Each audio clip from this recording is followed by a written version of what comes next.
We've all been in situations like this before, haven't we? The teacher is off-putting, the material is dry, the lighting is terrible, the variables go on. And because of all of these things, we can tell you that we hated that class. But to be perfectly honest, we can't even tell you what class it was.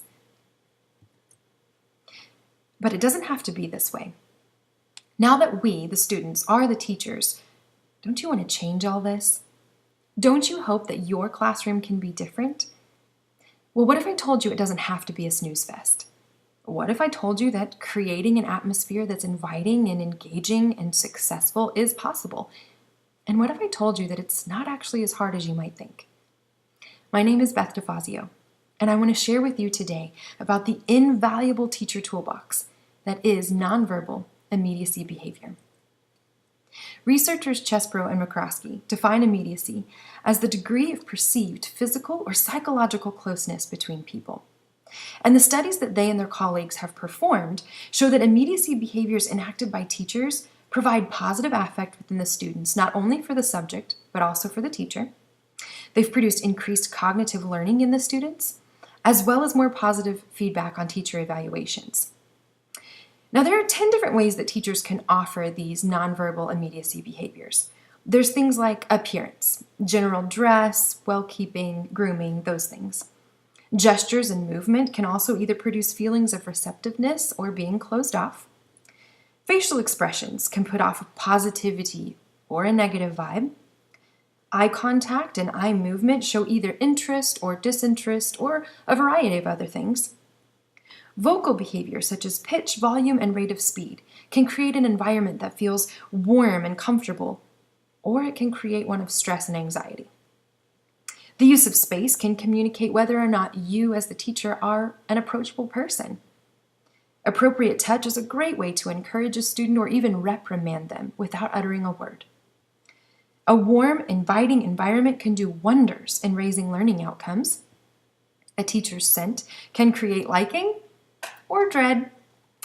And even the teacher's use of time can communicate care or neglect. Now, I could spend the next hour elaborating on each of the 10 of these, but I don't want you falling asleep in my class. So I'm going to let you use your own experience and your own imagination to kind of fill in the details on some of these.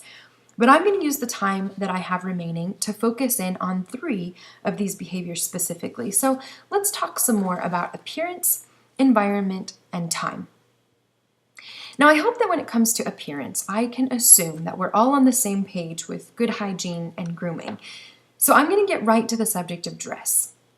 Interestingly enough, how we choose to dress is a bit of a tricky business. Studies show that student evaluations say instructors who dress too formally are seen as strict, overbearing, and unapproachable. Yet instructors who dress too casually are seen as unprepared, unorganized, and unprofessional. So what do we do here? Well, again, Chesbrough and McCroskey offer a happy medium. They suggest starting every semester by setting the standard. Dress formally for a week or 2 or until credibility is established, then dress more casually to project the image that one is open to student-teacher interaction. In other words, dress professionally to establish the fact that you are the authority in the room.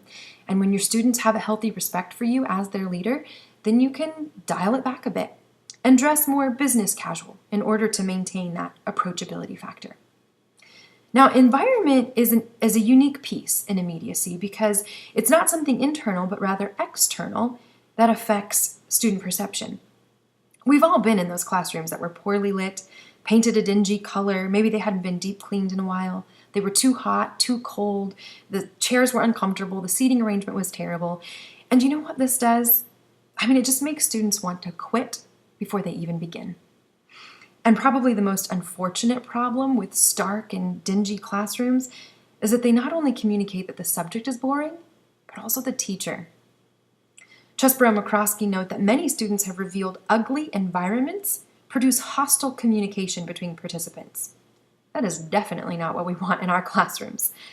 So what are we going to do about it? I recognize that some environmental factors are beyond our control, but we need to do what we can to brighten and liven up our space. So consider rearranging your seats when you're having a discussion or you're doing an activity. Maybe you can utilize music to relax your students or offer it to them as a reward for good behavior and participation. Hang a few well-placed pictures or posters around the room to break up the white space. You could burn a candle to produce a warm and pleasant aroma, and keep the temperature close to 70 degrees to provide the optimal comfort for the longer attention span. The maximal use of space, seating, lighting, color, sound, noise, temperature, and furnishing improve communication between students and instructors. So let's aim for that. And finally, time. This is a key factor in immediacy, and some instructors may not consider it as quickly as they would eye contact or gestures or body movement, those kinds of things. But there's several ways that instructors can actually misuse their time that gives off the wrong message to their students. First of all, when teachers are consistently late to class, this communicates disinterest in the subject, but also in the students themselves. This also opens the door for students to begin reciprocating that behavior, which is going to cause major distractions down the road. Second, instructors who leave class too early on a regular basis. Again, this just communicates disinterest, not only in the material, but also in the students. And finally, instructors who spend too much time teaching on one particular subject or one particular unit, they're producing feelings of boredom in the students for the subject matter, and also a perception of monotony for themselves.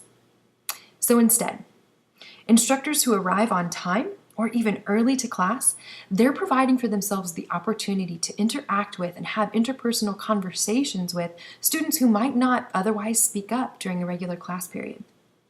An instructor who uses their time well to offer a preview of the learning objectives that they're going to cover in class, as well as a review at the end of class, reiterating the points that they've made, this shows care for the student's cognitive classroom experience.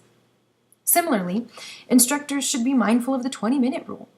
By teaching in only 20-minute increments and then pausing for discussion or an activity, they're allowing students time to process the information they've just heard, and they're actually allowing them to remember most of the content. And finally, instructors who offer their students time outside of the classroom walls, they're showing interest and concern for that student's growth not only as a student, but also as a person. Now, I understand that this list of 10 is long, and the idea of incorporating all of these things on top of your regular preparation of material, it may seem overwhelming. Some of you may be asking the question, whatever happened to the day when I showed up to teach and they showed up to listen? Can we just all get back to our regular jobs here? I mean, incorporating immediacy, it sounds too difficult. But I want to assure you that the contrary is actually true. Our job will become easier as teachers if our students feel appropriately close to us. And they're going to experience that psychological closeness when we incorporate these immediacy behaviors. So I don't want you to feel overwhelmed.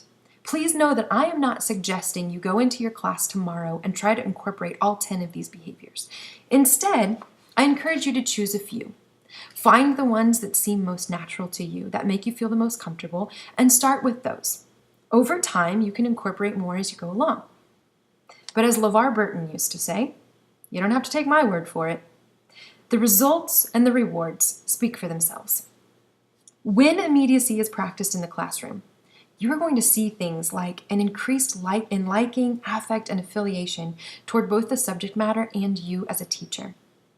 Immediacy aids in student focus and in memorization. You'll experience a rise in student motivation and a fall in student anxiety. Immediacy boosts student perception of teacher competency, and you will absolutely see a significant surge in interactions between students and you as the teacher. I think our authors say it best. Nonverbal immediacy behaviors are some of the most valuable communication tools instructors have available to them. And can I just mention, they're free.